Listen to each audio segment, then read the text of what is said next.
Robbie Forgotten, Chapter 1. Smoke poured out of the windows of Pixel's house, while a robotic voice wailed over and over again, its ear-splitting, "Warning! Warning! Warning!" Hiding behind the stone wall across the street, Pixel and Stephanie coughed and panted for breath and waited for the disaster to end. They didn't even notice as a bug-eyed periscope shot up out of the ground and observed the goings-on with them. "What's all that noise?" Robbie Rotten wondered as he watched through that very same periscope. The metal speakers hanging from his ceiling broadcast every siren call coming out of Pixel's house and made his own lair echo and ring like a bell. Darting inside Gizmo Guy's house went a white and blue blur to save the day. Sportacus, of course. For a time, the alarms kept blaring louder and higher pitched until suddenly they waned out into silence. Sportacus came jogging back out of the house with a box tucked under one arm and a grim look on his face. "Guys, I tried to unplug the computer, but I think I was too late," the hero said. "It's gone?" Pixel whimpered. "But I saved this," Sportacus said, holding out the box. The boy's eyes briefly lit up at the sight of his motherboard. "Yeah!" But as Stephanie accepted the warped and burnt hunk of plastic and metal from Sportacus, Pixel deflated. "Oh no, it's melted! All the pictures and stuff on my computer! All the memory! Gone!" Losing interest now that everyone was out of danger, Robbie turned away from his periscope with a disgusted snort. "Oh, if only that do-gooder Sportacus could have a memory meltdown like Poodle's computer! He'd never be able to save anyone again, forever!" A devious smile stretched his lips. "So? Why can't he?"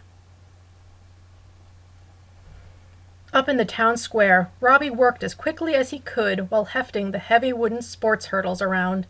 He was so pleased with himself that he did a little twirl as he set them down in a line, one after the other. "Sportacus won't be able to resist my trap!" He chuckled menacingly as he worked, staggering the equipment strategically so that it rounded the stone wall to where the real payoff awaited. Standing free of any support was what looked like a big orange doorframe without any door. There were many strange dials, prongs, and knobs sticking off of it all around. Robbie admired his handiwork and couldn't help boasting.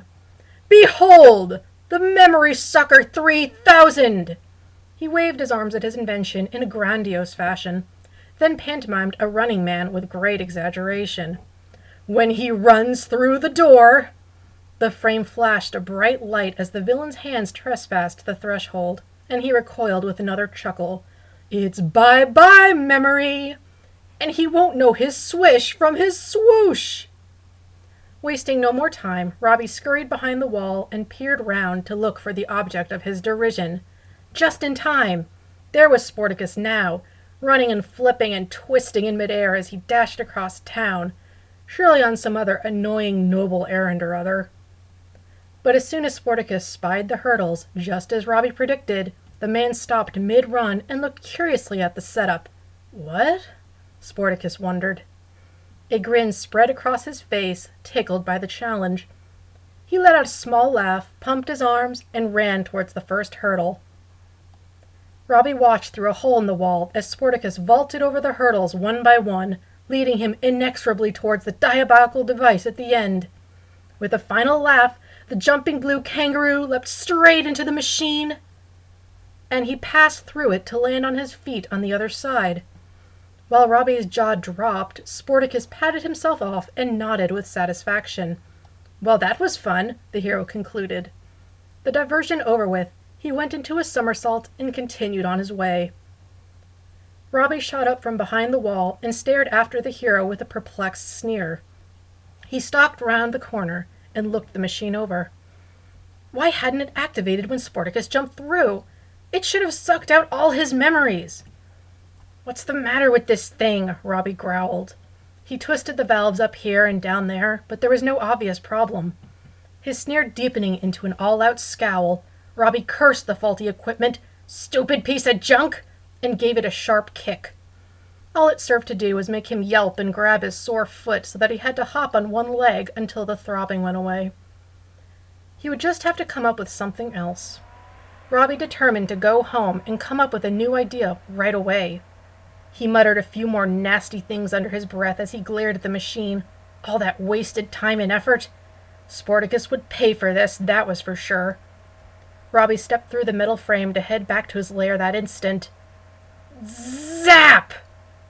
A shock of light and electricity. Everything exploded into a kaleidoscope of colors and seized Robbie's entire body in a burning shock. It held him arrested mid-stride, immobile for what felt like a numbing eternity.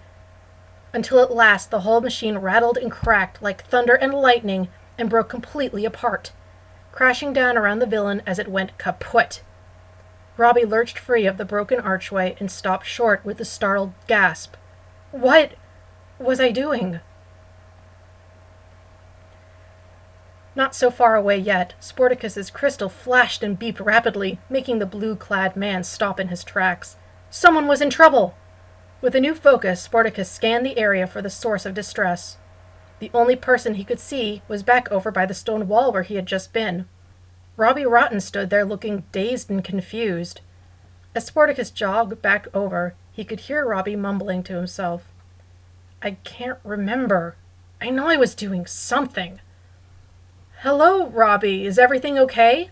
Sportacus called as he drew close. The skinny man in the stripy suit startled on the spot and looked at Sportacus. Who? Robbie asked as he glanced around with a furrowed brow. Who? Well, you, Robbie. Who else? Sportacus slowed to a stop a few steps away from the other man. Something was not right. Robbie squinted at Sportacus with a slight frown on his face, but it wasn't the usual deep scowl or sneer that the villain normally reserved for the town's hero. In fact, there didn't seem to be any recognition there at all. Sportacus, what happened? Stephanie called as she and Pixel came running over. We heard some kind of explosion. Seeing who was with their hero, the kids halted and exclaimed together, Robbie Rotten! Me? Robbie put a hand to his chest, taken aback by the strong reaction the kids had for him. You know me? Do we know you? Stephanie looked suspiciously at the man. Very funny, Robbie, Pixel said, as if you don't know who we are. It's not funny, Robbie said with a hint of his old irritation, but it sounded more like panic. Am I supposed to know you? The kids and Sportacus exchanged baffled glances. You don't remember Stephanie and Pixel? Sportacus asked. Robbie scratched his head, that worried frown etching ever deeper into his face. I don't think... No. It feels like my memory... It's as missing as a sock in a dryer. I can't even remember who I am. The kids and Sportacus turned away to confer together. He doesn't remember anything, Stephanie whispered in amazement. It's like his memory's been sucked from his head, just like my computer, Pixel concurred. Poof! And it's gone. That's terrible, Sportacus said. We've got to help him. Help him remember? Stephanie asked. You mean help him remember how mean, lazy, and nasty he is? Now, Stephanie, I wouldn't say that, Sportacus chided her. But Stephanie's right, Pixel said. He gestured towards the rubble around Robbie's feet where the man stood lost and lonely, waiting for them to finish their impromptu huddle. It looks to me like Robbie was up to no good again, and his plans got short-circuited. This might be a chance to reprogram him. Yeah, Stephanie said, getting excited at the prospect. He could be someone nice for a change. Come on, Sportacus, don't you think that would be good for him? Well... Sportacus glanced up from the kids towards Robbie. The man looked so fretful and forlorn the way he was now, but even that was an improvement over his usually disgruntled disposition. I guess... Great! Stephanie popped up and out of their inner circle before the sporty hero could change his mind. She turned back towards Robbie with a smile on her face. You don't have anything to worry about, Robbie, because we're your friends. You are? Robbie's eyes widened as he looked at them all in a new light. Yes, Stephanie nodded. And as a matter of fact, Sportacus here? She grabbed Sportacus by the arm and pulled him over. He's your best friend! He is? Robbie boggled at the mustachioed man, and Sportacus stared right back with just as much shock. That's great! Robbie grabbed Sportacus by the hand and shook it with surprising force. The villain surprised Sportacus even more when he put on a tentative smile. It was so unlike Robbie to show such camaraderie that Stephanie and Pixel giggled behind the two men. That's right, Sportacus said, clapping his free hand over Robbie's and returning the handshake with determination. Don't worry, my friend. Everything will be okay. Just listen to your old pal.